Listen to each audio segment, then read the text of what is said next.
Asal makin ikit 6 salah.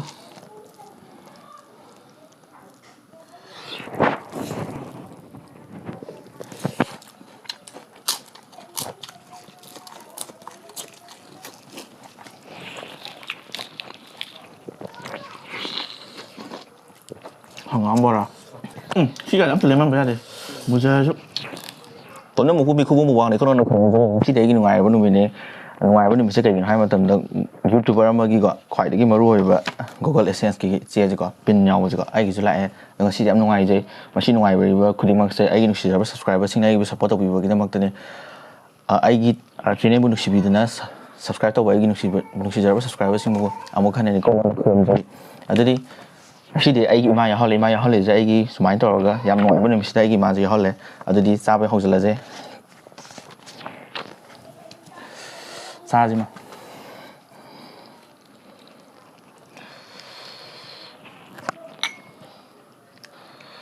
ရှိရင်ကြောင့်အဲ့ဒီနုရှိကြပဲ subscribe မခါလကုနီကအဲ့ဒီปักน้ำมะม่วงพารักตาอะไรยันเดียมะม่วงพารักตานุ่มตัวเลยก็အဲ့ဒါမရှိတဲ့ဟာပပနေYem dem irom ba ne bora jo yaw re paknam jo yaw re kot na ba papor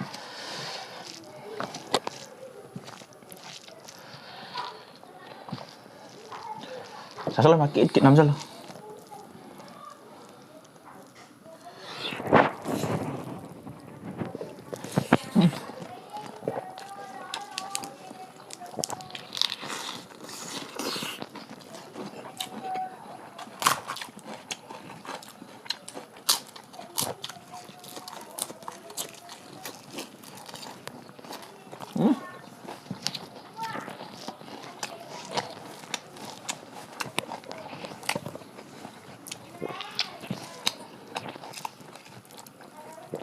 Makan saya yang bora papor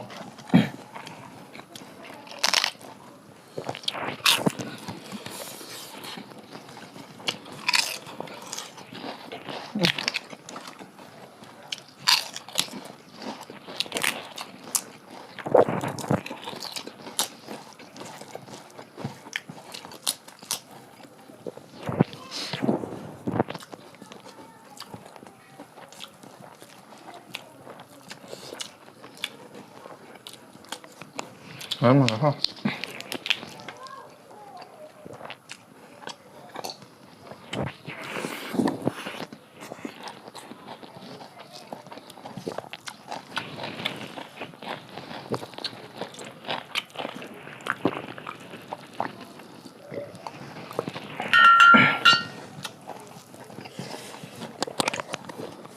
Kamu nak mak? Hao.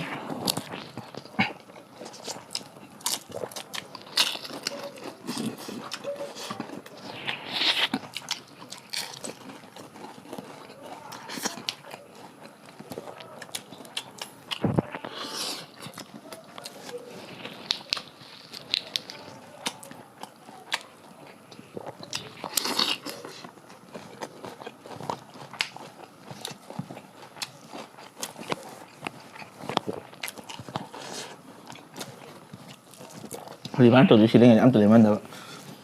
nhưng ở đây tôi ngầm nó xa nè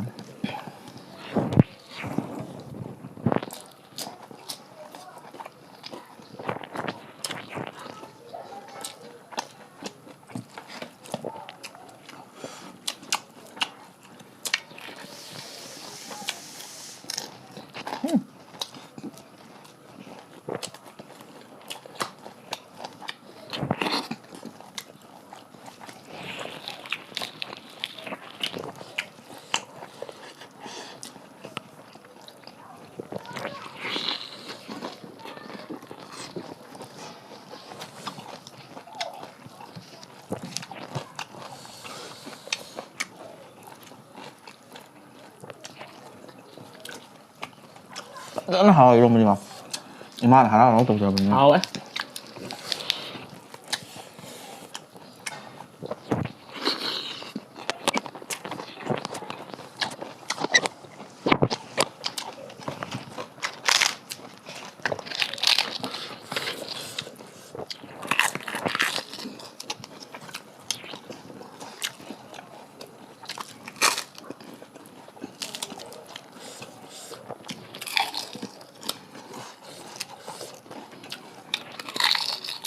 ấy chỉ qua điểm ngang này bọc hồn em sau này nữa yang ngang một tí ít cái này tàu tí cha kia chỉ nên chỉ mày làm nó xí bị nữa subscribe tôi bị nữa mày làm nè cha chỉ muốn nó xí bị vậy ông cái đi ôi hèn biếu ít cái mai bạc cái mày làm gì đấy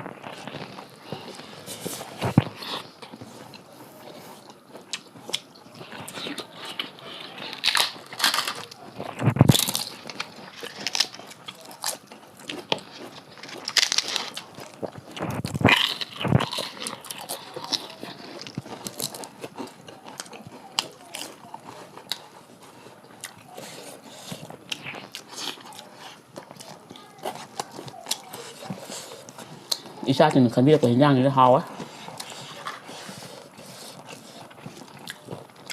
đang khẩn với phải nó hay đấy đấy hay đấy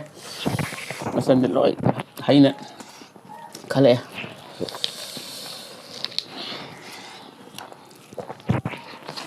ấy cái khổ chứ hay làm sầu thì nó vì cái nó cô sao bây giờ mà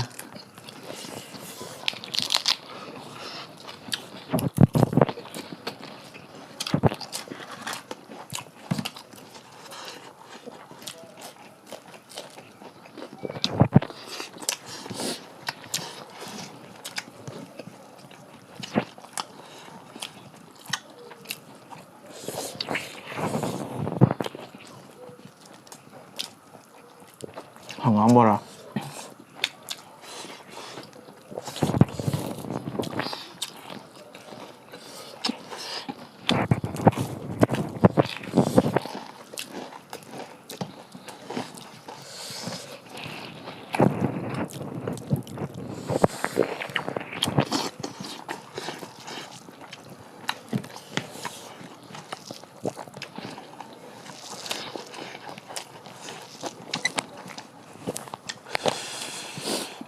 ai thì thông thác bao nhiêu rồi sang Nga bữa nó trời có hết Nga bao nhiêu thông iman đây thì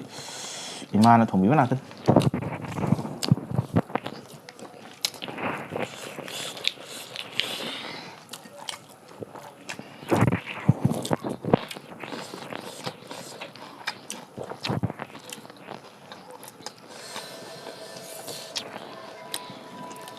cha thì mày làm nó xí bị này cha chứ ông ta điมีกบถงว่ามันอวยมันจึงขัดปิ้วมันแต่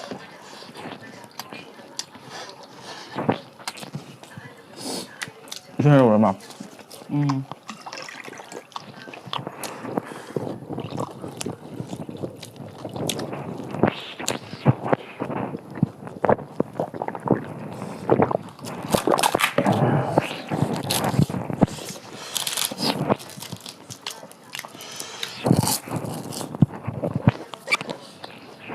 nói ra thôi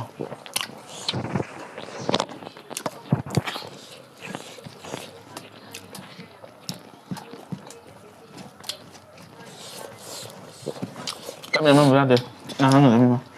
ăn vừa chúng ta thôi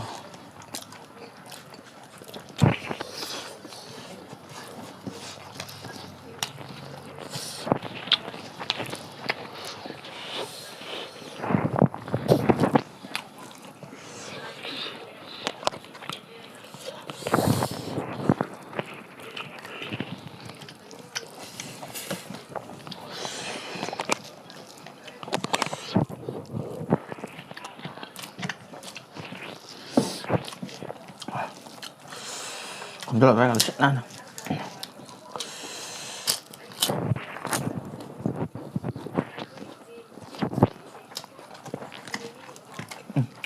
trên phong rồi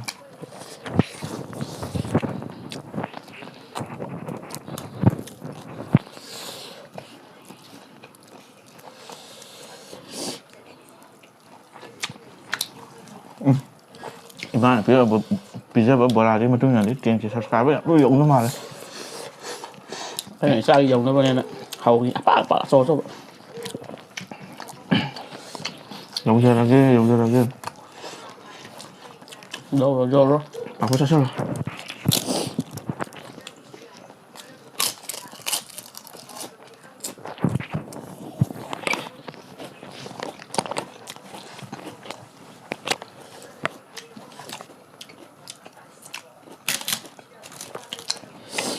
nó bả vô luôn rồi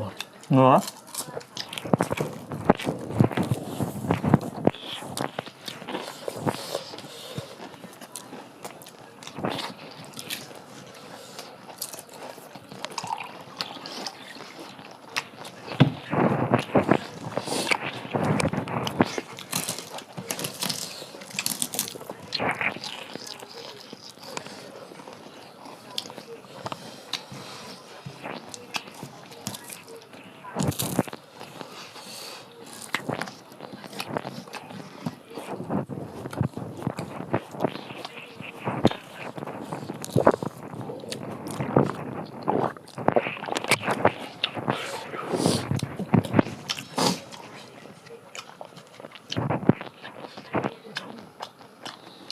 sao